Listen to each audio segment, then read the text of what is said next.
Now then, people, welcome back to the Just Your Football Show and another edition of everyone's favourite review show. It is, of course, the final word with your regular cast of Jack City Bitch.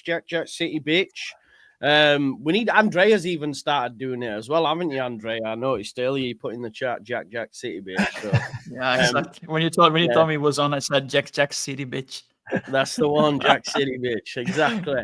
Andrea, who's now moonlighting as a Leeds United coach, definitely wouldn't go miss. And then we've got Dortmund's next German, I don't know, youth prospect on the other side. And then, yeah. Well, you still look so young, bro. You look very young for 26, man. You do.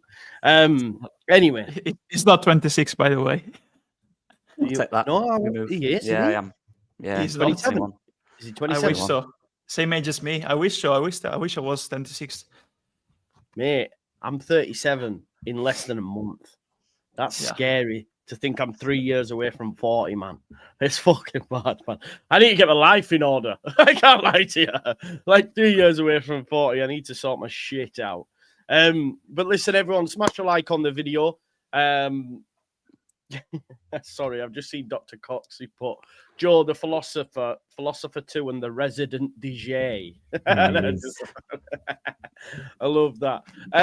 So smash a like on the video, subscribe to all these channels. We're gonna have some fun tonight because obviously Leeds United won comfortably. Actually, was it comfortable? I think it flattered us a little bit, but you've heard from me. So let's go to the man that was in the ground, our roving reporter, Mr. Jack City.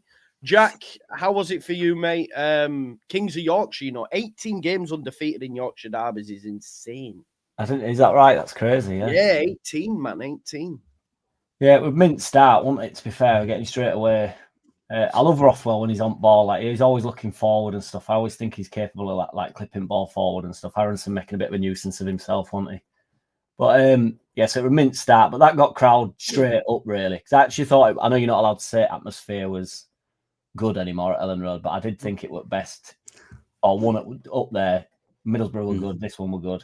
Everybody seemed like bang up for it. I was a bit worried about Mez, like we said, like just with crowd and stuff. But to be honest, we didn't. I think the goal just put everybody, it just relaxed everybody in, because that's when it tends to get a little bit, if it's 0-0 and then we're like, and it gets a bit like, what's going on? Like, come on, let's move ball. And because we still did all that, didn't we? Still sort of nullified the game a little bit, didn't we? Like we do.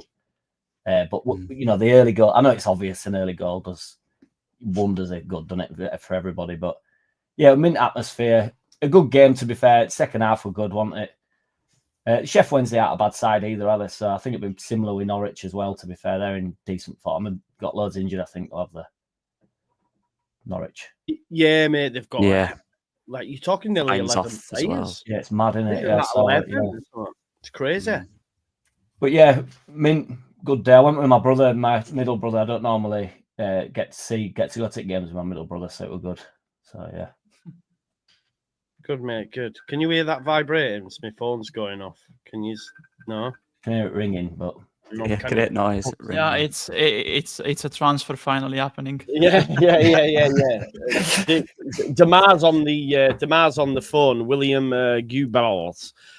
That's been doing the rounds, actually. I seen that on Twitter earlier, but I'm not too sure. I seen that too, yeah. Yeah. Well, let's go over to our German correspondent. I think he's playing. No, he's playing in Switzerland, isn't he? Sorry, Switzerland. Yeah. Let's go over to our Swiss correspondent then, to Lockie. No, but Lockie, how was the game for you, mate? Yeah, how was the game for you, mate? Yeah, good. I enjoy playing against teams with a bit of a personality. It makes it more an enjoyable game, doesn't it? As opposed to just the traditional, sit deep and play for set pieces. They actually tried a bit, and I respect that. I like it. That's football, innit? That's what you want to watch at the end of the day, as long as you win at the end of it. But I enjoy games like that, and I like Danny Rose. Said that a few times. He's a good coach. With better players, you can see how his teams should do better, but the players are not great, are they? But yeah, that team's rubbish, innit? Let's be honest. Even Masaba and Gassama, they're all right. They're not, amazing. They were quite a big team. Bar Bannon, obviously, they're all big players. So it were actually a physical task, to be honest. That's one thing I quite liked. You know, I think we did show a bit of bite in that game. I don't know what it felt like at Ground Jack, but it felt like, I don't know, when we needed to. It weren't an aggressive game, but when we needed to, I feel like we were there with it, the aggression. I thought Ampadu changed a bit, Annie, since Gilavogi came in. I think he's told him about how to be a captain and you need to be a bit more of a bit of an ass. He kept complaining to ref and all that, and I love that because I think Ampadu, when he first got the armband, they were a little nice. But I like this new kind of, it just didn't seem as nice without using expletives. So good. I enjoy it. I think we need more of it. I do. When there was edges in the game where there was a little period when it was just all scrappy for about 2 minutes, and the crowd loved it. I heard on Thing Jack. I imagine it was good there. Everyone were cheering, and that's a reminder of what Leeds like. We love football, but we love aggression as well. It's just part of it. We always will and always have. We just love that side of it. So I like that side. You know, on that moment, when all them challengers went in and Aronson broke. Yeah, I remember it's on the watch along because I loved all them challenges. I got so giddy. I went, if we score from this, I'm getting my moves out. I swear to God, because even I was like, yeah. You know what I mean? It's mint. It's quality. It's what we love here. It's good footy. But and then the usual things I thought fairly clinical in the game, to be honest, which is something we're not usually consistently doing. But we were. There is problems still always, but who cares? We're top of league. We won 3-0. Defended when we needed for the most part. Mez made a decent save, to be fair to him. We've got to give him credit where it's due. He did. He did miss one from a corner as well, but made a good save. But yeah, happy with it, mate. There was some little things, just some, like the edges, the little physical edges we did at times and the aggression at times I really enjoyed. Yeah, it was actually a good game of football all round, I thought. I think it's one of the better sides. They actually came to have a go, and for large parts, especially in the first half, I think they were the better side. I'm not going to lie. I thought they were decent. We sort of seemed to drop off. Maybe it was a case of, this is going to be easy after the goal, so easy, and then they were good. And like you say, if Danny Roll had a better group of players, he'd probably get much more out of them. And the fact that he's got them so close to the playoffs, and you can tell it's a different Sheffield Wednesday to the one we faced earlier on in the season. If you compare, Joe, let's look at their squad and anyone else in the top six, and the fact he's near that. Yeah, exactly. I know this isn't Sheffield Wednesday, and we don't want to talk about it too much, but it's doing well. So and they're in decent form as well. So it'd be a tough game, and we did well, I think. Listen, you never know what the future might hold for someone like Danny Roll. Do you know what I mean? So he could be a prospective one of them coaches where you look at and say, well, get a bit of role. On the up and coming. I do think he could be the next, not big thing. That's a bit daft, but you know what I mean. I'll stop talking. I was just I was basically ready to give him Leeds job for when Farke goes, to be honest. I wondered what your angle was there. There's a problem there. There's a problem there because he has a 5 million release clause and nobody's paying that. That's the main problem. He's asked Chansiri to reduce it, Annie, and Chansiri's gone, no chance, mate. No. Andrea, then come on, then give us your synopsis of the game. Yeah, I think it was massive to score in early after 3 minutes, honestly, because I think they did their part. Honestly, Sheffield Wednesday, they're not a good side. Of course, they have a good manager, and I think they challenge us in certain parts of the game, especially early in the second half. And when they had the chance with Windus in the first, honestly, overall, I think it was a controlled performance. Professional performance. I think there were some bits where we could have done better in midfield, honestly. I think Tanaka and Rothwell, apart from the assist and the goal, if I look overall in the game, one scored, the other one assisted. Okay, great moments, but overall they weren't able to control it like in other games, but they were still okay, they were still good, and that's not down to them, honestly. It's down to Wednesday. They were pretty organized. They took one of them out, and that's when they got the chance with Windus. They found space in the middle in front of our defense a few times, but overall, apart from these 2 or 3 chances they had, honestly, it was control. We were able to control their wingers from 1v1 situations. Solomon again very good on the left. I think everyone did their part, and it was professional, honestly, because we just needed to click in the second half. And once Ramazani scored that goal, proper finish that, by the way, we just had it easy after that and scored the other goal with Tanaka. But it was monumental to just stay in control, even when we were not creating or things were not easy for us. In order to when it came to get into the box or creating chances and finding spaces, because it's not easy to find space against sides we've seen it all season, sides who try to play tight and counter with the wingers in 1v1 situations, So yeah, it was massive also because of Sheffield Wednesday, Sheffield United winning against Norwich, and after the game of Burnley and Sunderland, it's monumental at this point just to get the points, the improvements, especially when you're winning. They are always an extra, when you're talking about what you can improve, at always an extra. The base is the 3 points, then everything else is just an extra to work on during the week, 100%. And after watching that Norwich Sheffield United game, I'm so confident. On Wednesday, I didn't see anything from Norwich. Because of all the injuries and the stuff. But I know Sargent came on in the second half, so maybe because they just had nothing in the final third at all. And Sargent will change that, but I'm quite confident for Wednesday. Maybe that's a little bit misplaced, but Andrea mentioned there, Jack. We've got 3 points on third place Burnley. In effect, 4, because the goal difference we've got now is just huge and will continue to increase, I think. We spoke, didn't we, after the game, and I was thinking you just put, promotion. It's promotion settings. That's where we're at. Just a professional performance and feels. I know Andrea don't like us talking about this sort of stuff, but we got to be confident, so confident. Even with the January, we'll get into January in a bit, but it was impressive, wasn't it? Especially when you consider the lads that came off the bench and Ramazani gets a goal and an assist in 10 minutes. It's mental.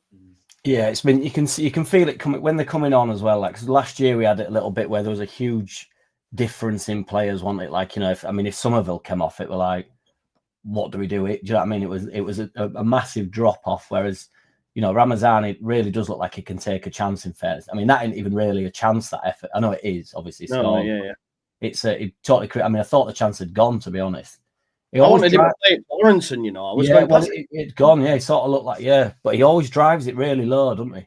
Yeah, he always just zips off at grass. It's so like sweet with his left foot.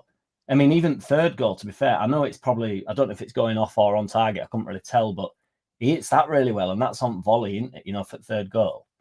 Tanaka back heels it in. He hits that really well, and that's really like drived across floor. I love how he strikes ball, but Joseph with a defensive header as well. As if you saw that way, he literally heads it out and then Ramazani strikes it. But yeah, I'm supremely confident. To be fair, man.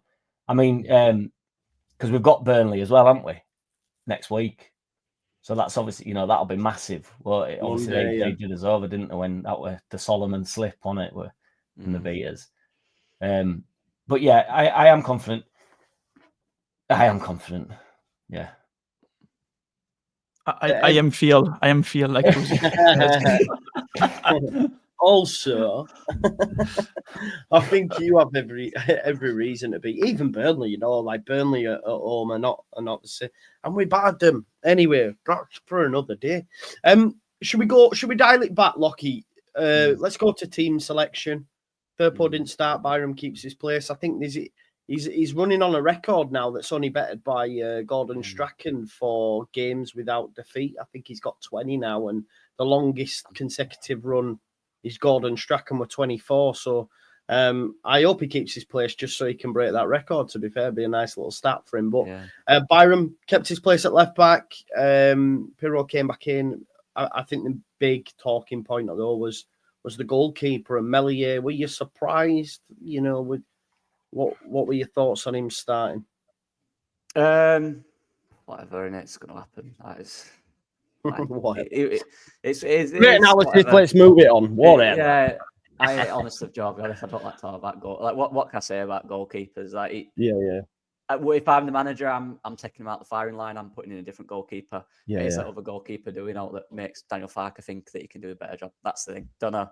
But as opposed to the team, like, yeah, how long will it be now until the people who wanted Ramazani to start over Solomon and now wanting Firpo to get in, even though Sam Byram's playing well? How long? I will give it a week. I think if he's not in the team midweek, they'll be saying, "Why is Firpo not starting?" Byram just got man at match, by the way.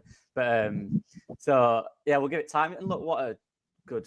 I mean, yeah, Sam Byram's mint. Always loved Sam Byram. You know, growing up, one of my favourite players. So it's good to see him in the Leeds team playing well. Thought he was all right. I don't think he did all special. He just did his job. See that challenge? Very solid.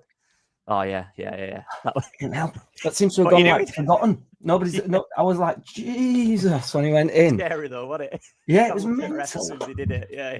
That's good. That was a retro challenge by Byram. That one. Yeah. Remember me, the one on with it though. Nobody Jarvis. made a thing of it at all. It was just like, oh yeah, massive challenge, bit crazy, but you know. Yeah.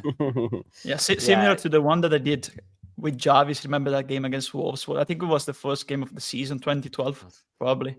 Yeah, it was very similar. Very similar. Ash tackle.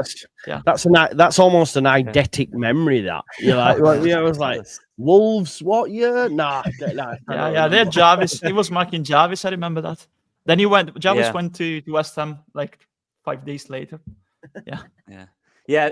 I'm honest with you. I'm at the point where, apart from maybe obviously the goalkeeper who's made a lot of mistakes this season, I'm at the point where honestly I don't really care who starts because they're all decent players. I am like, if it's Pirot or Joseph, fine. They'll do their thing. Pirot will do his thing. Joseph will do his thing. It's not perfect, but they do it. Whoever the wingers are, fine.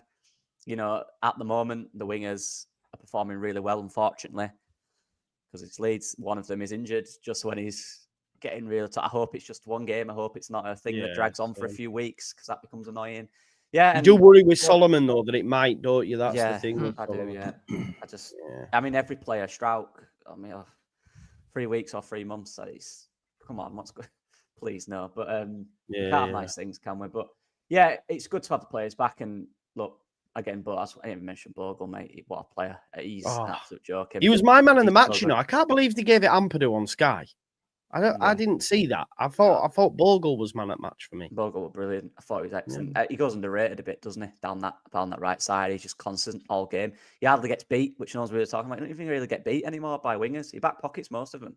Like he's positionally, he's got better. I think he's less rash now. Earlier on in the season, he'd dive in a lot. He'd be a bit rash. He seems calm now. I think he's finally in the shirt and he feels like he's part of the team now. Again, coming from a Premier League team that got battered every week, he probably lost a little bit of his identity and his understanding, but he's confident now and he's playing well. And conversations now to have, starting lineup was that. It's going to be different against Norwich. We know that because of injuries. There's issues around that, but there's also positive things around that. Ramazani came on and this is why I disagree with the people that say he's not got enough time to impress. If you're a quality footballer, you need 2 minutes to impress. Yeah, exactly. Mentality. Exactly, Andre. Got a goal and assist in 14 minutes, I think he played. I think it was the 83rd minute he came on, 7 minutes at a time, a goal and an assist. That is how you say, I want to play, I'm starting. Yeah, exactly. It's all right coming on and running around and trying, but where's the bit where the manager goes, okay, yeah, you're serious. This is the thing, when we would have debates with people in this chat on the show and people say, well, Joseph just needs a run of games. And it's like, well, Pirot was coming on, affecting the games and won his place back, you know what I mean? And that's similarly to Nonto and Ramazani, I think, he came on and he did it. I must say, I did like Joseph's little few minutes he got. I think he did well. I think he actually came on, he showed a bit of intensity, which I think the first thing he did, which was brilliant, he held the ball up, he trapped it, he didn't let the defender get in front of him and he gave it away as in past it, which was really good. And I think he's played with aggression. I don't think we've seen that enough from him this season, especially the second half of it. So that's good. I think Nonto, to give him his credit, he was involved in the goal. He did a good combination play with Bogle. But the one that stood out and the one that says from them subs, I want to start, I'm your man, is Ramazani. Ramazani, yeah. Exactly. I do want to talk about Joseph because naturally some of the comments were saying that he did more in his cameo than Pirot done all game and stuff. I just wanted to get folks' opinion on that because I actually thought Pirot played well.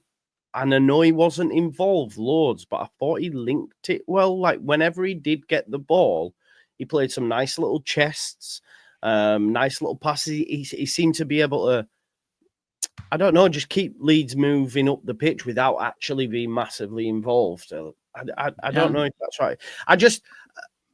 Because Joseph looks so busy, it's almost like, oh, well, what, 'cause he runs around fast, that means he's done more than Pirot. I'm not sure I agree with that. And I don't think he's not close to starting yet. That's just where I'm at. He was good, though, like you say. He came on and was good. But, yeah, I just wondered what you thought. Yeah. Did he do more? What's your thoughts? I think it's established by now that we're not a target man, route 9 team, but we're a team that prioritizes wing play. So in this system, I think we can all agree that the 9, apart from does any 9 struggle? Is that what you're saying, Andrea? Any 9 would struggle right now? Yes. Yeah. But because Farke wants the 9 to get far from the box, to be like an older player, to stop the ball, pass the ball, and then attack the space in behind, in order to drag one of the centre backs out. And that's the main thing that the 9 does with us, And that's why I think that against Norwich, we might see Joseph starting in the 9 and Pirot in the 10, honestly. That's another reason, honestly, that this can happen. We saw that before last season. I think Pirot has improved because last season when he was playing in the 10, he had Rotter in front of him. And the experiment wasn't working because he had to go all the way back to the center circle. He's not a player that... he's not a midfielder, basically. I always said that the 10 is a midfielder, But right now, I can see Farke go there because I don't agree with that, honestly. I won't agree with that because it's not my vision to play Pirot in the 10. But it might happen because right now, when it comes to the touches that he has throughout the game, they are on point. He doesn't do much apart from that, apart from when he's into the box, because when he's into the box and he has an opportunity, he's a cold finisher, Outside of the box, he really struggles to have an impact. But the little things that he does with the passes, the older play, it's what Farke wants from him. So that's why he's starting. And on Joseph, I agree with Lockie. I think he was a good cameo, after he came on. And that needs to be the start because every player, Ramazani is doing that. Nyonto is not there yet. Joseph had a good cameo, but they need to transform those good moments they have into consistency. Ramazani has shown in the last few games when he was subbed on that he can be consistent off the bench. And he's now pushing his case for starting, because I think between Solomon and James, I think Dan James is the one needing a little bit of a game off or a rest. And I think, Ramazani is really challenging him to start on the right, honestly. But it might, I will be, because of the injury of Aronson, late call. I think we did the mistake with Strauch against Arrogate. If a player is not fully 100% fit, don't play him. At least name him on the bench, but don't start him, don't overload him, because Strauch was just back after an injury and he played against Arrogate. When I saw the lineup in that game, I thought, I don't know about this. We're playing a League 2 team and he's playing from the start. Strauch, he's just returned from an injury, So we'll be honestly more open to playing Ramazani as the second striker. I will never say that he's a 10, never. Because the finish that he had, I saw people say, that's why he can play in the 10. Okay, technically that position is the attacking midfielder, the 10, the CAM, but he's a second striker. That's the proper finish in the area that usually second strikers are played into, by managers. So yeah, overall, on the field for Byram 2, I think I'm pro Byram at the minute. Honestly, Byram is playing well, he's performing, he's consistent. So that's no point of dropping him out of the starting 11 par rotation, maybe, because we know that he's injury prone, like Firpo. So he'll need to manage them both. Honestly, don't overload Byram, and slowly reintroduce Firpo into the starting lineup, into the team, so you can alternate them depending on the type of position we face, Yeah, I just wanted to quickly say, just really quickly on there, the whole he scored from the middle, which means he can play that position well. I mean, Tanaka, he's a striker then. Look at it. You see that finish? You know what I mean? Last man, back heel. Only world-class strikers can do that. So I'm joking, obviously, but get him up top. Why not? Balotelli. The only one that can do that is Balotelli. When he missed that in a friendly for Man City, tried to do that, Yeah, and he I was remember. subbed out instantly. yeah. Mancini went mental, didn't he? They did Oh, kind of fight them two. They did the Mancini and Balotelli, to be fair. I know, man. Mad. What mad guy he was, man. And insane Balotelli. Yeah, man. Right, okay. So Just boys, quickly, Joe, just if I could go on. just on Peru, I know I say this all the time, but I just think people get bogged down with people's mannerisms a bit. That's what I'm saying about him being like, it's like once we get on board that he's like sluggish and he can't really get about and that. And Joseph looks so much better sprinting about him. Peru is not the fastest man in the world, but he's also not the slowest man in the world. Like when he actually turns on ball, he's actually quite good. I mean, he did it a couple of times yesterday in the second half. He And played he's running well, with I ball. thought, Jack. But he's running Genuinely. with ball, and he's like he does not look uncomfortable running with ball, and he's playing like just like you say, like 6-7 yard passes that are forward. I think he played Nonto in, or I can't remember who the ball were to be fair, but it's it's decent. He's not, it's not the laziness type of thing, or I don't know. He's not as clumsy. The only thing I would say about him is for quite a big bloke, he doesn't. When the ball's sort of like bouncing about a bit, it's very rare that he wins the duel with the centre back. Yeah, it's not physical, is it? He's at all? really Yeah, not. and- I can't believe he can't just get his Yeah. backside in a bit, though, and just be a bit more like annoying. You just know, like when it's bouncing around, you just think it's coming back. This midfield must think we're going to have to win second ball here because he's not going to get anything on it. That's the only thing I'd say about him. But equally, like I don't think, like Lockie's alluded to, I think Joseph lost that part of his game as well, where he were a little bit more annoying in general. But he did do that when he came on. The only thing I'd be, again, I don't think it's just because Joseph comes on and puts himself about a bit and play. I thought he was decent when he came on. I don't know why we have to. It's not a critique of Peru that though. I don't understand why we do this thing. Like like where Different Peru players, then gets aren't the they? knock for it. It's like, well, obviously, if people want Joseph in over Peru, that's an argument to be had. But I don't understand why, because Joseph came on, put himself about a bit. I was happy with his performance. It doesn't mean Peru was scandalous. Do you know what I mean? Exactly. I don't know what. Yeah. I don't get it. The only part of Peru that I do think it could be a bit stronger. Yeah, and Yeah, there's it's- another thing, there's another thing. First of all, disclaimer: I'm not comparing him to these two players, absolutely, in terms of talent and level. But if you remember the record scoring season that Gyökeres had at Coventry and Ivan Toney had with Brentford in the Championship, look at the goals they score and how they score the goals. Look at how Pirlo scores the goals, pretty similar, into the box, called finishers. But off the ball, they're not players that run with the ball, that dribble past players, and defenders like Ronaldo back in the day. They are players that need to move off the ball, need to get into the area. They're not the fastest players in the world, but they are players that read well into the box or just the side of it, on the edge of the box, the position and where they need to be in order to have the space to shot at the goal, but the all-around game in the Championship was not, of course, the fastest one, or the like you cannot expect Bamford and Roof, for example. They were not the same players. One used to run more, and the other one was a completely different players. So you have two different nines. So yeah, I think Pirlo does a lot of obscure work so far. It's not glamorous, of course, because it's just holding the ball, passing the ball, and he's a linker player in the build-up. He's not, and when he has the chance in the box, he becomes a finisher. So on the other hand, people expect Joseph, because of his traits, his different body type compared to Pirlo, to be more involved, to be more of a dribbler, to be more of a attacking 1v1 player. But yeah, that doesn't mean, like Jack said, that Pirlo didn't have a good game yesterday because Joseph had a good cameo. We can say that Pirlo had a good game and Joseph had a good cameo when he came on. Absolutely, both of them.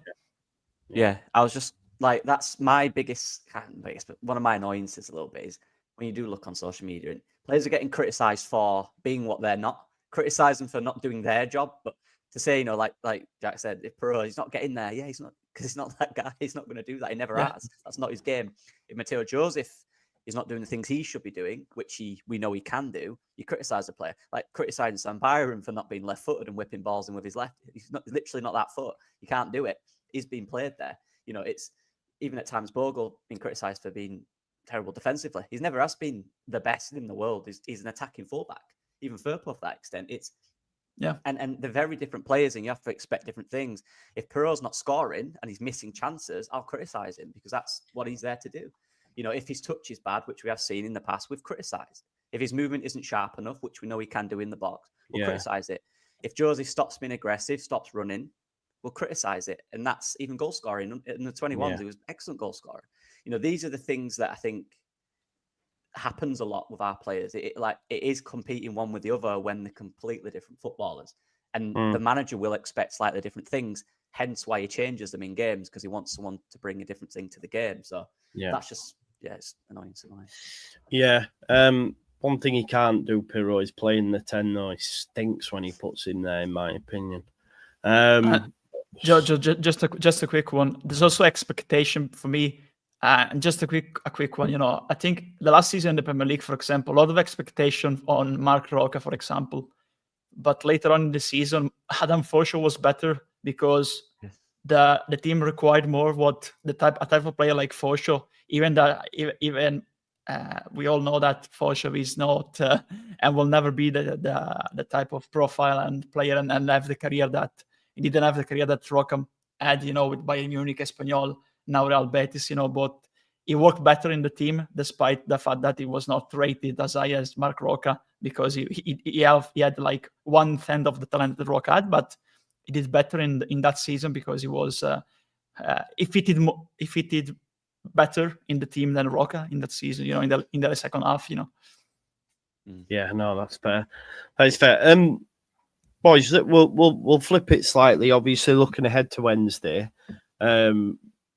And then we'll finish on some transfer chat. But with Wednesday around the corner, Jack, Aronson potentially missing, Solomon potentially missing. Is it just as straightforward as Nonto in the 10 and Ramazani on the left?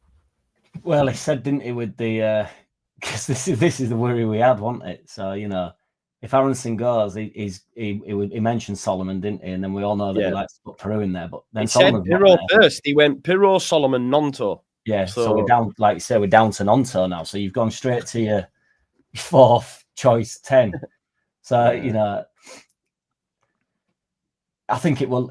In fairness, you know, it would have to be that, wouldn't it? What else did you? I still maintain though, and I know it's not. I still think Ramazani would be the best of the lot in the 10. I don't want Ramazani in the 10, but I think it disrupts it less as well because Ramazani seems like he can. I just think he's better on turn than everybody in the team really, and he can actually be more like Rutter is in the 10. But I know there's obviously the defensive side of it and stuff. I think Nonto maybe puts himself about a little bit more than Ramazani, doesn't he, get him back? That's not to knock Ramazani's work rate or all, but he'll go Nonto in 10, and we'll just have to see if it works, won't he? The only other thing he might do is, like you say, is put Peru in and then get Joseph up top. I'm not saying he's... Look at Joe. I know. Well, everything I say, I think Joe thinks I'm advocating for it, but... No, I don't. I'm just thinking, like, please, Pirro, not in the 10. Well, I personally don't think he'll do that, though, because I think he's actually...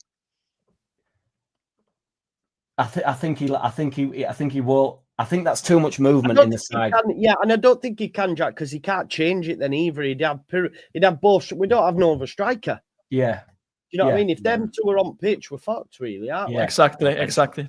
That's the main reason. He'd have to swap it in game, wouldn't he? And then he'd have to revert to what we're on about, like Nonto in 10, and then you put Peru further forward, and it's like, well, Peru's probably lost a little bit of himself 70 minutes in, hasn't he? You know? Yeah, of course. You sort of need, you know, and then if Joseph hadn't quite done it, and again, Ellen Road will get a little bit frustrated, and it'll be a bit like, there's too much movement there, isn't there? That's effectively like there's too many people coming out of the positions there, isn't there?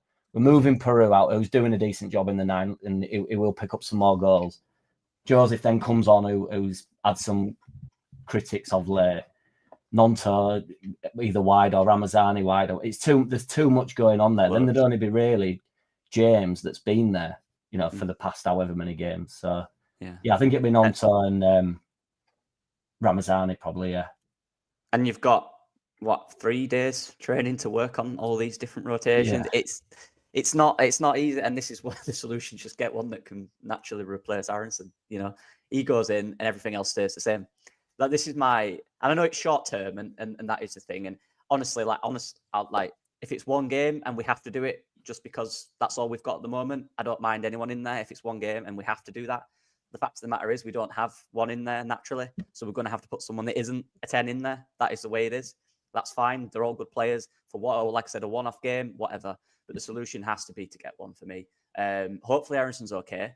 But if he isn't, say a scenario where he isn't, and we also know Solomon's out, if a winger goes in there, we then have 0 wingers on the bench. Yeah. You know? And then if you put, as Jack said, if you put Peru in there, we have 0 strikers on the bench. Either way, we either don't have a winger on the bench or a striker on the bench, which isn't ideal in any way, shape or form, is it? Now, hopefully, like I said, the injuries to Solomon and Aronson are just a one-off and a one game, so they can be back. But the fact is, that just shows how quickly the season can change from having unbelievable options to 2 of them gone, and then suddenly you've got either no winger or striker on your bench, which isn't great if you want to change a game, is it? I think it's a poor damning indictment as well that in the presser he said he's reluctant to send Debayo on loan because of no. And he's not ready yet. And Debayo, He's I not don't think ready. if you want my honest opinion, based on what we know, I don't think he'll ever be ready for Leeds. I think he'll be tumbling down the leagues like the rest of them, really. So, that's a concern. That is a concern. Yeah. And we're back with Ampadu at centre back again, like last season, you know. And right now, he's the only one that can play there because Weber is injured and you have no cover. Apart from the Debayo, actually, and he's not ready. He's not ready. There's another solution, actually, for me, but Farke won't change the system. The other proper solution without a natural replacement in the 10 would be playing 3 midfielders. You play Gruev as the 6, but I don't know how much minutes he has, you know. That's the thing, you know, because have you had, in this case, a replacement at the centre-back? You could have played in this game Ampadu as the 6 and Tanaka and Rothwell. Because if you saw when they had the chances, Sheffield Wednesday yesterday, in the middle especially, they found a lot of space with the vertical pass, you know, between the lines. It was because one between Tanaka and Rothwell was not tracking back. And because usually that's the work that Ampadu does, you know. Ampadu is not just vision in the 6, it's also cover. And he has some of the things the trait that Calvin Phillips had when he used to play for Leeds, you know, tracking back, be like the bouncer in front of the defense, you know. That's also a lot of defensive work. And Rothwell and Tanaka, they both can play in the 6 because they both have good vision, but they don't have the traits defensively of like the Ampadu does, you know, in the tracking back, because the 2 players were more offensive-minded than defensive-minded. A solution can be if Gruev has some minutes in his legs, you know, Gruev in the 6, Tanaka and Rothwell, so one of them has the opportunity to make center runs, and you don't lose your shape because you still have 2 in midfield, and you can push more forward without losing your balance. Otherwise, honestly, I'll play a more control and balance 4-4-2 with 2 proper wingers, you know, for example, Ramazani and James, and you play Nyonto and James, and then you play Ramazani not near Pirot, you know, like the second striker. We play with 2 strikers with Ramazani moving around Pirot, because Pirot does all the play and pass pretty well, and you can find space to get Ramazani in behind. If you look when he played as a false 9 for Almeria in La Liga, he did that a lot, you know, trying to get back and sprinting to try to get in behind, you know. So that's another solution, but I know that Farke won't change, so I just don't want to see Pirot in the 10, honestly, because of what we just said, you know. If you play both Joseph and Pirot, you don't have another 9 on the bench. And again, many said, "Oh, look at the options that we had against Wednesday on the bench." Yeah. Yes, you had a lot of wingers, but you didn't have another number 10. You had Weber, you know, but he had issues. Now we know that he has issues, and you know you can't name it against Norwich, so you don't have a proper replacement at centre back. Again, in the 9, if you play both Joseph and Pirot, there's no other 9 on the bench. So again, I think one signing at least, 1 or 2. I will take 3. You know my opinion, where I stand, but it's really difficult to see transfers happening right now. Listening to what Farke said and the praise that he gave to Underwood, especially, and the other officials in the club in the transfer market, but so far we just completed exits. Gallagher, for example, these Charlie Crew. I want to praise them for at least 1 or 2 incomings, because we've seen, okay, there's criticism. Yeah, Cannon is not. People say, oh, but we have a great squad. It's just about creating, giving more depth, because we don't have a natural number 10 as a replacement. We don't have another centre back, and you have to play Ampadu there, moving your best midfielder out of the midfield to play him in defence, And again, he's good there. We know that he's reliable, but if you look at certain games last season when he was a centre back, he struggled too. Playoffs, for example, Just Damar, I just want to. Damar's outdone himself with this. He says. He said this will show how good Farke is, and he's proven before last season when things get sticky, he gets stuck. Not sure how people don't see he only relies on a good squad. I think every manager would rely on the players, bro. Like, I don't know what we're doing here. Like, it's like... So Sheffield United shouldn't sign anyone then, and Chris Wilder should get on with it with his squad. Exactly. Yeah. How can you not agree? How can you not see he only relies on players, man? Yeah. Like, even fucking Scott Parker's got 32 players to choose from in his squad. Yeah. You know what I mean? Like, yes, I don't understand that argument. Pep Guardiola needs the best players in the world to play his system. It doesn't make him a bad coach. It just means it's harder to play it. It's a more technical system. He needs players that are very rare and hard to get to play that system. The manager different. Bielsa's style was so good in the sense that really, apart from 1 or 2 quality players, he needed guys that were willing to run. That's a different profile. Like Perot wouldn't have worked under Farke. He didn't have the agility necessarily. So, but under Bielsa, but under Farke, you can. Like it's Matteo Jose, for example, would have been really good under Bielsa. It's different players need different things, and some players are more expensive than others. The 10 role for Daniel Farke traditionally is a big guy.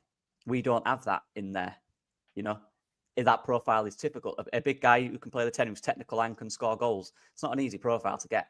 You know what I mean? So we're making do with Aronson, who's doing a good job. But the point being, it's about the profile. And people talk about this all the time, about talent, how many talent he's got. That's great. That is really good. But you also need the right profiles to fit your system as well. It's important. Boys, do we get Buendia? Because Farke's been talking about it. The club are obviously thinking about it because on the Don't Go to Bed Just Yet, and also Graham Smith mentioned on the square ball thing earlier on that the club think he'll have offers from La Liga. But the fact that they've asked that question means there is something in it, because why even respond to that? So, and Farke even spoke on him a little bit. Do you think they are playing the long game? Because listen, if we get Buendia, announce promotion for me. Like, he's just a different level. I think he's quality at this level. He's that difference maker. Not that we don't have him already, but I think he would be like a Solomon type signing in terms of level. Do we think we'll get him, or is it a case of just any of the top 5 European leagues could come for him? It could be France, and he'll go there as opposed to dropping back down to the Championship. Well, it's the 20th of January.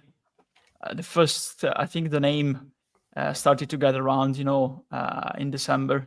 I made a tweet on the 16th of December saying that for me, he had a very good season before he got injured. He even had a cap for Argentina the year that months before the World Cup.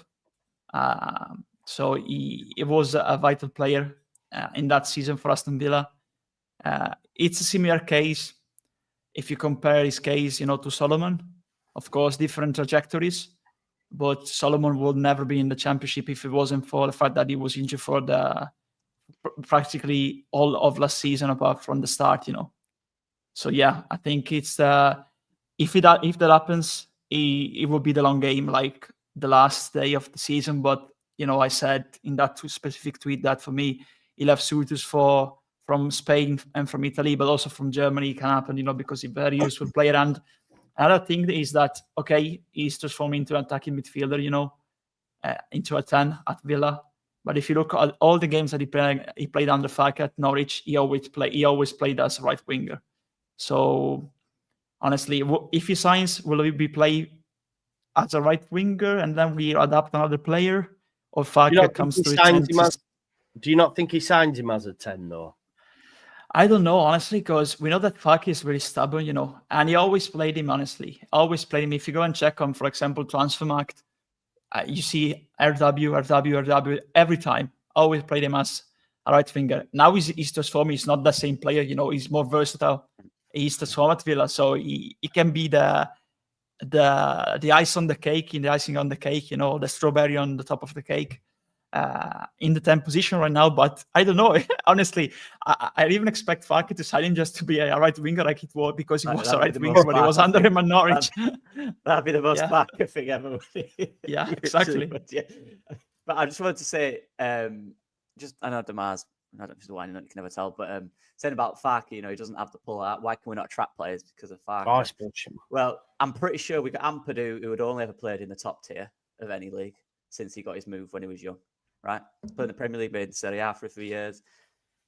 Rodon as well was wanted by Premier League teams after promotion. He decided to come back to Leeds United. Ramazani, he's a pretty good player, pretty good to attract him. Was playing in one of the best leagues in the world last year, who, by the way, got numbers in that league as well. Solomon, maybe we say about Solomon, he's not bad, is he? The fact that this is just all of our transfers. Yeah, but Ben Godfrey and Kenny McLean and Max Aarons turned him down, so they clearly hate him from his Norwich time. He's got no pull, and it's like, no, it's not true, is it? Jaden Bogle as well literally left a newly promoted Sheffield United to come to Leeds United. So I don't know about that. I don't think that's true. I know people are saying, like, I've seen it online about Lefay. Well, Lebré managed to get Lefay. He was with him at youth. He's like his football father. Like, there's loads of stories about him. He's like his football father. He brought him up. He gave him his debut.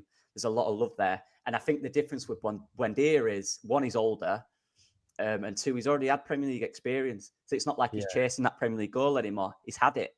Is his motivation to get back to the Premier League? He might not care. He might want to go play in Spain. Yeah. He's played the Premier League. If it was a player where, for me, the only situation we can get him is, one, a loan to buy. I don't think we can get a loan. It's if no one else comes for him as well, because he'll want to play. It's a case of waiting. So assuming he wants to stay in the Premier League next year, he wants to play there, he wants to get fit and go back to the Premier League, a loan with obligation to buy, if we go up, guaranteed player time for Leeds United in the Premier League next year. That's the only way you can convince him. But does he care about that? He might just want to go play at the top level. He might want to go back to Spain. And if that's the case, you ain't convincing him to come down to the Championship for a few months. No. Yeah. We just have to hope some clubs don't take a chance and then he says, all right, I'll come. Do you know what I mean? Used to be at Getafe. Used to play for Getafe, I think, when he was in Spain. Yeah. So he might go back there, even because I think they had, they're more established now as a club. Weren't he part of that Aspire Academy and we ended up with fucking Wussum Boy or something like that? And then they... and then Jesus. I think he took something like that. I can't remember. Was in Bui, yeah. Mental. What about you, Jack? You're not really asked, are you, bro? I'd take Buendia. You said it guarantees promotion, so get him in immediately. I think, to be fair, I do think he will be just exploring his options, won't he? Because even Emery's been on about it, hasn't he? Saying that he's not adverse to him going out and stuff. But yeah, it'll just be like you say, if somebody comes in, because he's not going to want to drop down, is he? As much as you just won't want to, just particularly at his age and stuff. So he will be wanting to get the best football he can, but also guaranteed minutes. So and how guaranteed are his minutes with us? Genuinely, I know he's a good player, but I don't know if he can just come. I don't know if he can drop down and wander straight in. Do you know what I mean? It will take. He's also not played. He's not played a lot. Exactly, so we don't actually know how fit he is. Can he do 90 minutes? We don't know. He's not played it in how long since he's done 90 minutes? So, it would be a real signal. A real signal of spark, I know I've said it about Roberts, and I know Roberts, just Roberts were Roberts, but there was a bit of a buzz around the place when he got here, and everybody were like happy. Everybody were like, oh, he just gets it and all this type of stuff. Where and it did add a bit. It is a bit of a shot in the arm, though, isn't it? And especially like a player like Buendia would be like proper statement. Like, it sort of shuts everybody up in the sense that, you know, any other player that gets brought in, Diaz at Sheffield or whatever, and you just think, well, yeah, but we've gone and got Buendia. So it is a, you know, when you sort of battling it out with other teams, it does sort of put a marker down as well. Yeah, and what a mint. I mean, it'd be exciting, that, wouldn't it? Of course. I was just going to say, if we sign Buendia, if we sign Buendia, it would be a good morning, you know. Yeah, it would. What if we sign him afternoon though? Because Buendia means good morning in Spanish. Oh, does it? All right. I did not know that. I don't know. How do you expect us three thickos to know what Buendia means in fucking in different language? Have a good day. Have a good day. You forget, Andrea, that the English education system is on its ass compared to the rest of Europe, man. That's a really bad excuse for us being dumb, Joe. No, I'm straight up, man. I still don't know how to punctuate, and I'm fucking 36, man. No one taught me. I would write stories without taking a breath. Oh, didn't you listen at school, Joe? Didn't you listen at school? Was it they did teach you? You didn't listen. Which one is it? No, Yeah, they that's didn't. what I mean. Oh, I swear to God, man. I just want to say as well, for like, I do think Andre's right. He didn't play him in the 10 for Farke. He played, I think, 4 times in these 4 years. He was 3-4 years he was here. But he has since at Villa played there. That is his role, and he's a different player now. He's 28 now. He's matured, so I think he would play him there. But it's just be funny because the most Farke thing ever, wouldn't it? That he would even play there. Yeah, tough room, Andre. Yeah, tough room, man. You did. It went over our heads. Went over our heads on it. Outside of the 10, what centre back? Omobamidele, left centre back, and Farke did say, Graham Smith made a point of this, that when he mentioned Ampadu, he said he can play there, but we don't want him there short long term because we saw the difference it had. The way I see it is, regardless of what Strauch's injury length is, I still think we should go get one because he could break down again. Because Strauch does have a few injury issues. So I would like, and Omobamidele's there, he's available, he's not getting game time, he's worked with Farke before. Surely that's one you can get. As is it say, Farke said that from Graham. Is that what about he wanted? No, about Ampadu, he said that basically we see him there short term, but we don't want him there long term. So that's it, right? That's makes me think he wants someone else. And that's fine. Like, Ampadu short term in that role is fine because he's very good at it. Yeah. This is the point now. Bring someone in so he doesn't have to. We brought him in as a 6. Straight away, he came in straight away, didn't he? And he was excellent. I remember in the first friendly, he was brilliant. That's the role he is, and he's really, really, really good there. Premier League level for me there. I genuinely believe that. So play him there, you know? And you do that by bringing in a player that we don't have in a position, which is just frustrating. What's this? What? Give over. Go on, sorry. But yeah, the Omobamidele one, I think it's quite similar in a sense that I think it would have to be a loan to buy. I don't think he'd want to drop down unless there's an obligation if we go up at the end to buy him. Do you know what I mean? I don't think he'd come here on loan when he could probably get maybe not Premier League loan move, but maybe somewhere else in Europe, or just come here and then buy him because he won't want to be in the Championship next season. So it'll have to be a loan to buy, I think, again, because he's not playing, is he, at Forest? They don't need him, so they could definitely loan him out. But that'd be a good one, honestly. Like we saw last year when Strauch did come back near the end of the season, he didn't play him. He stuck with Ampadu. He stuck with that in there. So he said that, but I don't want that. I want him in midfield. I love him in midfield. I think he's brilliant in there. So I don't know. That Omobamidele's been compared to Ferdinand, hasn't he? Have you seen the whole thing? Has he? I love it when they get compared. But he got compared to a young Rio Ferdinand in the article I read the other week. But I thought a young Rio Ferdinand, I mean, I don't like Ferdinand anymore, but I thought a young Rio Ferdinand was a young Rio Ferdinand. How can you be compared to a young Rio Ferdinand? When Ferdinand was young, it was like playing the Champions League. So I don't really know. You're not a young Rio Ferdinand by definition of the young Rio Ferdinand. Do you know what I mean? We're not. If you ridiculous statement. He's quality though. He's quality on the ball. No, I'm He's sure on I'd be. Oh well, yeah, no, it's not Ferdinand, is it? If That- it was, that's- No, but If just you the play young for Forest. Ferdinand thing. Young Ferdinand is a different footballer to old Ferdinand. So Yeah, you're it was better, comparing. yeah. You just don't. The statement don't make any sense. Another one though, that I'd love, but would be difficult, I think. Yeah, I think the main thing, the main worry on his part will be the minutes, because okay, Stark is out, and the other thing, he won't to start because we don't know how much Weber will be out. He has problems, but there's not a time frame on his return, and if he's back like in 2 games, for example, then you play Weber and Rodon, for example. If you want to play Ampadu there, it might happen that they won't get in another left-footed centre back. In that case, they just keep playing Ampadu until Weber is back fit. do you think? And Because he said they're going to have a scan this week to see if it's going to be 3 month or 3 week. Do you think if it's 3 months, then they will go and get it? Surely. I hope so. They need to. They need to. The only thing is, it will be 3 months. It's Leeds United, lads, so it will be 3 months. Absolutely. I honestly think it is. We're not lucky. But then Gray was meant to be off season. He's back already, so maybe it's 3 months. But then they'll But ship then him that's in where it starts to worry me, because then it's like, well, Ampadu can play centre back. We've got Gruev on bench now to replace, who can play instead if Ampadu, all that sort of And then shit. we'll have no midfielders, but That's the point, though, isn't Miller. it? So, like, that's why I think I think more people are coming round to the idea of, you know what, you can still add, sorry, to make sure. You have to make sure, because it's not like if we adding a don't winger. go up this year, Do you know we're what I mean? screwed. Yeah. We've got The only wingers. problem We don't is need that- wingers. Yeah, we don't need a Centre winger. back was short. Just Yeah, bring one in. absolutely. Good one. The only problem is that Omobamidele and Rodon are both right-footed, So that's the thing, Okay, Ampadu is right-footed too, but he's so good with both feet, Omobamidele is more strict, in a certain sense. Then you can play Rodon on the left, and I'm not that strict, but we've seen that. We've got Byron who's playing left back though. He's really right-footed, haven't we? I honestly can't. I know it's more. I say it every time.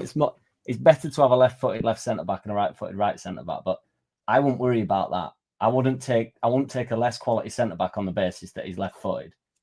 When it, I mean, particularly in our side, because he's still taking me. I know what you mean. They're not being asked to clip 20, 30 yard balls, are they? We're talking like 5-yard passes, mainly to the next centre back. If he can't play that with his left foot, he shouldn't be playing professional football.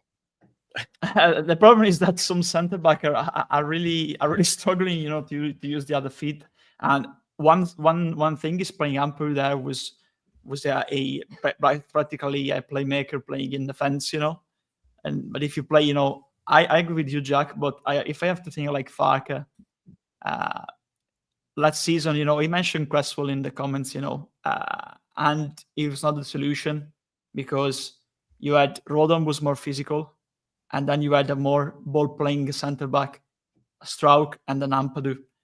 If you play both Omobamidele and Rodon, I will be pro it, honestly, but starting to think like Farke does, I think he always wants a ball-playing centre-back there, because he had Strauch. Then when Strauch was out, he didn't play Cresswell. Remember that Cresswell had a full season with Millwall the season before, and he decided to play Ampadu there because Ampadu was the only other one that could play the ball, that could be the ball-playing centre-back out of the two in the pair, So I will be absolutely open to it. I will be absolutely raving, actually, because I really like Omobamidele when he was at Norwich and when he's playing for Ireland, But I don't know if Farke will really be open to that, honestly, because he's always played a more ball-playing centre-back at Leeds. If you look at his side he had at Norwich, he played with 2 tall physical centre-backs. So he may return to those days. We might see Omobamidele and Rodon. I agree with Jack on that, honestly. I would like to see, but this Farke, I don't know if he's up to the idea of playing a centre-back pairing with 2 not very keen on the ball, passing centre-backs, What's the crack with Weber then? Because he's a football playing centre back. What's going on with him? Yeah. He just never seems fit. It's really Fucking strange. knees, isn't it? What's going on there? Why is it still swelling up a month after he had the problem? It's weird because that's the solution. He played in the Bundesliga last year. He was good in there. He had a good season. He liked him at Borussia Mönchengladbach. What's What's going on there? I don't understand it. We should get There's no time frame. Jack should talk on Wobber. Wibbling wobber. Wibbling wobber. Come on then, let's to finish up because we have gone over an hour and I'm yawning now. I do apologise. I think it's very rude when that happens. So sorry. It's not 'cause you bore me. It's just I'm tired. How many do we get? I tell you what. Give us a score prediction for Wednesday, and then tell me how many transfers we're going to get and what positions. I'm going to start with a 3-0 actually. We're going to beat Norwich 3-0 because I watched them against Sheffield United and they were pants. So I think we'll beat them. I am concerned actually if the 3 behind Pirot changes though, because I think it'll be a bit disjointed. But 3-0. And I think we'll sign 2. I think we'll get a left centre back and I think we'll get a 10.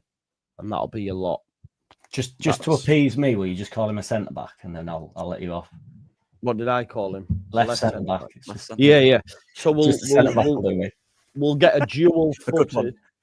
We'll get a dual footed centre back. Duality. We'll get a duality centre back for Jack, and then you can play right back. Yeah, exactly. Jack, come on then, score prediction and. I think it might be a bit stickier than you think. But I still think, 2-0. I don't think the game.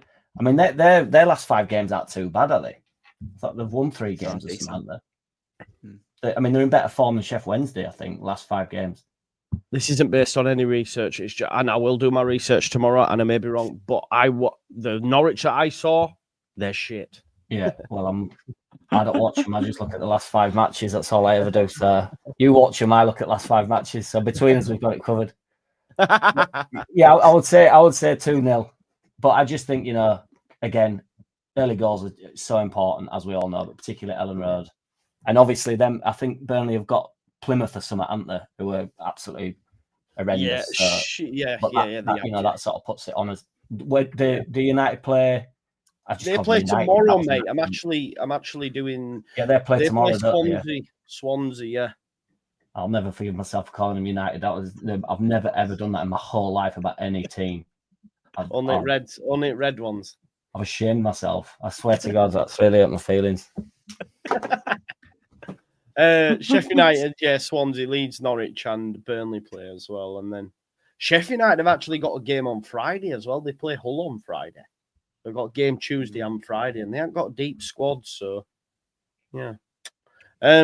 Okay, so transfers, Jack, how many? I don't know. I'm getting increasingly concerned, to be honest. How long's left? 11 days or something? I think 14 actually. It's 14. the third. Oh, is it? Third. Yeah. 2 weeks. I'll go with 2 because I'd like 2, but I think we might end up with 1. I think there's a possibility we don't end up with any. So I'm like, if I push for 2, we might get 1, and I won't be disappointed if we don't get none at that point because. We'll like if we don't go up and we didn't make out in January, it comes down. It's going to go wild. Yeah, you can talk about the manager all you want and stuff, but these people that are rubbish, Cannon and Diaz wouldn't dare get in our side. No one's saying that, but I can guarantee you they score goals in their side where it fucking matters. Not if they can get on our bench or something. You know what I mean? What does that even matter? Can I just add as well, with the idea that Farke can't bring players in? There's a massive level where they think, well, no, I'll go somewhere where I'm definitely, because he's going to play a much bigger role than if he would do if he came here, wouldn't he? Mm. So there's a lot of players thinking like that. They're only thinking for themselves. This idea that, who wants to go play for Wilder? And I've just called him United, but nobody wants that. I know we all have to pretend that it's like he's a brilliant manager and stuff, but who wants that? Who wants to get in, No.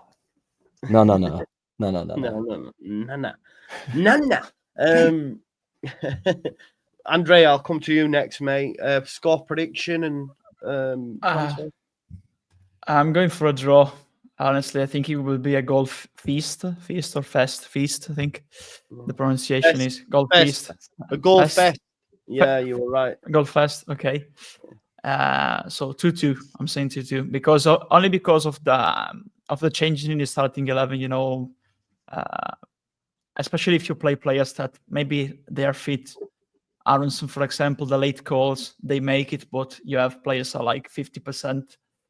And I think, Norwich are far better than Sheffield Wednesday. Of course, they lost against Sheffield United, but apart from the playoff, usually in the past, they pair with us. If you look at They are of missing course, so many players. yeah, though, they're missing out. Ornel Hernandez was starting for him. He was making Was it? starts from the Farke. He started on the right, man. Yeah. Jeez. But I don't know. It's a strange game, midweek. There's a lot of things coming together. So I'm saying to just because of certain situations, on the transfers, I agree with Jack. I think 2, but in the end we'll end up getting 1. Right now it's where I'm at, and if I have to get 1, it would be the 10. My main preference would be Pavel Schulz from Victoria Pilsen, That's the one that we need to get if that happens. Can't say I've ever heard of him, but he'll be good if you're saying it. Mate. Joe's not watched my video. Oh yeah, I did. Sorry, Schulz from that was him. I did see him. Sorry. Yeah, we'll go with that. Yeah, Patrick Schick from Bayer Leverkusen is what I just heard. Aye. We'll get him in. Come on then, Lockie. You finish off, mate. Oh. Oh, that was a bit weird, wasn't it? You finish. You get your finished off. Sorry. Sorry. You put me off. Jeez. Put you off. You put him off. You're just about to finish up and you put him off. Stage fright. Come on, son.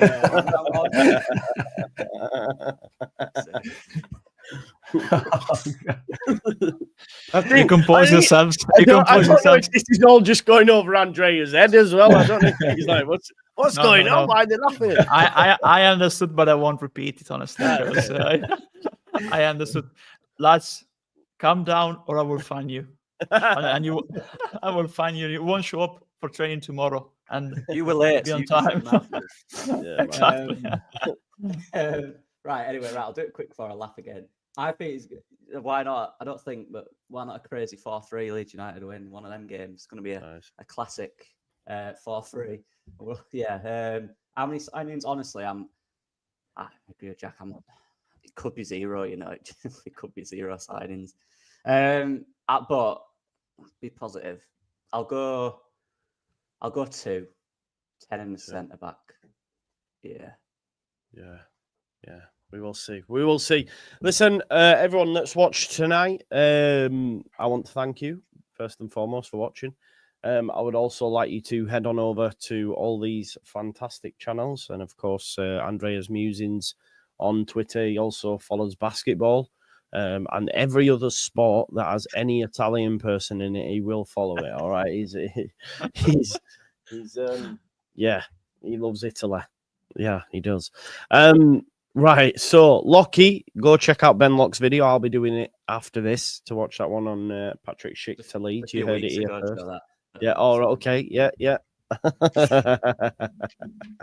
I'll just shut up. And then Jack City for music, and obviously City of Leeds fans for everything Leeds United. Make sure you go check him out. What I will say for the lads, they're amazing content creators, but they're amazing blokes as well. So yeah, go show them love and support. All right. And thank you for watching this. And tomorrow I'm actually going to do the Sheffield United versus Swansea game. I'll watch that, and then Jack will let me know the score when he looks at the last 5, and we'll get together and we'll go through it. But yeah, I'm going to do that. There'll be a preview up during the day as well that I'll drop after I've done some research on it. And then, that'll be it. Yeah. Have you lads got anything coming out that you want to shout out? Honestly, no. I'm not going to lie. Nothing. Probably something I've not planned out though. Nah, I don't plan out. You do a lot more planning than I do. Like when you say I've not planned out, Lockie, you mean you plan stuff.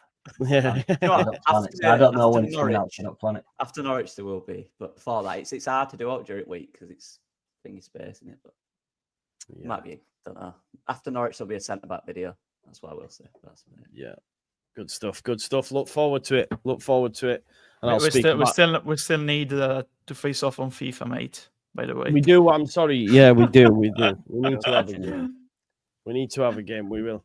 We will for sure. Listen, folks, thanks as always for watching and enjoy your evening. And we'll see you on the flip. Bye bye.